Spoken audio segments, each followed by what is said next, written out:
Good morning. This is Pastor Jason of Kona Faith Center with a word for today. And the word for today is investment.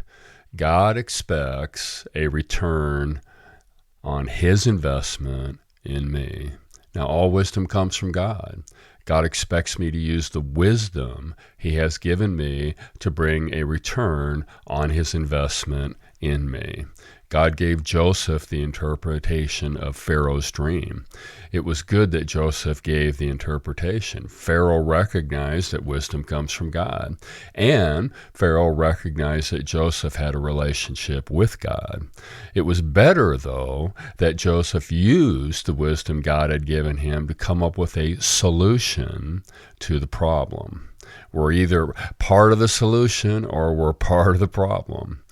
It was even better that Joseph followed through on the plan, stayed dedicated and focused on the plan so that God's purposes would come to pass. This brings us to the sovereignty issue. Would God's purpose have come to pass if Joseph had gotten lazy, didn't use the wisdom that God gave to him, didn't follow through on the plan? Good question. Some people believe that God controls everything, so it doesn't matter what we do. I think God calls us into partnership with himself, and if we do not choose to participate, then we limit what God wants to do. Now, I do believe that God knows everything beginning to end, so he's already taken into account how we're going to respond. But I think our decisions to participate with God make a difference. Jesus emphasizes this point with the parable of the man investing his money with his servants, 3 of his servants. The 2 servants were faithful, who invested the resources given to them. They were commended and they were rewarded for their investments, for the return on their investments. The one servant who was not faithful with what he had been given was condemned and punished. He produced no return on investment.